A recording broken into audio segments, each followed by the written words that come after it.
নরসিংদীর রায়পুরার চরাঞ্চলে গোষ্ঠীগত দ্বন্দ্বের কারণে গৃহবধূ শান্তা ইসলামকে গুলি করে হত্যা করা হয়েছে। পাশাপাশি তার বাড়িঘর লুণ্ঠন এবং অগ্নিসংযোগের ঘটনাও ঘটেছে।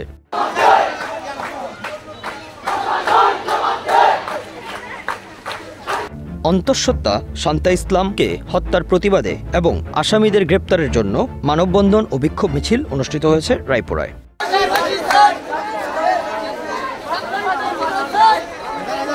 সাবেক পৌর মেয়র আব্দুল কুদ্দুসের নেতৃত্বে এই বিক্ষোভ মিছিলটি নিয়ে রায়পুরা থানা ঘেরাও কর্মসূচি পালন করা হয়। 48 ঘন্টার মধ্যে থানা পুলিশকে আলটিমেটাম দেওয়া হয় আসামিদের গ্রেপ্তার করার জন্য।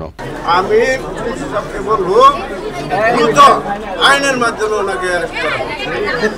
আপনি বলছেন আপনার কথা আমরা মাইনা নিলাম, আপনি 72 ঘন্টার ভিতরে আপনি আসামিদের নিলাম।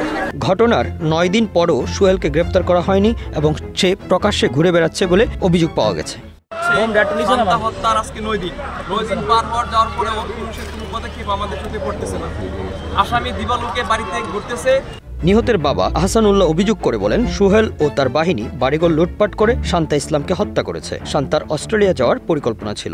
এরা হত্যা করছে, তবে হত্যা আগে এরা কিছু লুটপাট করছে, এরপরে আমার মেয়ের হত্যা করছে। যে লোকে তার আমি আজকে 9 দিন তার সত্য বিচার চাই, তার জন্য ফাঁসি হয়। আমার মেয়ে বিয়ে অনার্স পাস করছে, আমার মেয়েও অস্ট্রেলিয়া গেলে কাগজপত্র রয়েছে।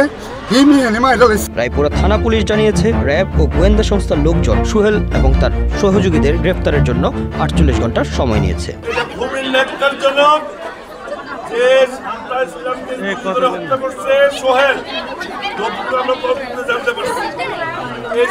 ধরার জন্য আমাদের পুরো থানা, জেলা ডিবি, র্যাব পুরো তৎপর। কালকে আসছিল যারা মারা গেছে, আমাদের কেউ আসছিল, তাদের কাছে আমরা আয়ু সহ 10 জন দারোগা দিয়ে আর 6 জন এএসআই দিয়ে আলাদা টিম করে দিচ্ছি। স্পেশালি এই অফিসার যে আয়ু 2 দিনের সময় নিচ্ছে। অফিসারের নাম কি গ্রেপ্তার করবে এই প্রতিশ্রুতি আমাদেরকে দিচ্ছে। আমিও তৎপর আছি, ইনশাআল্লাহ 2-3 দিন হাইয়েস্ট আমরা তাকে গ্রেপ্তার করবেন। ঠিক আছে। Bangla affairs news desk.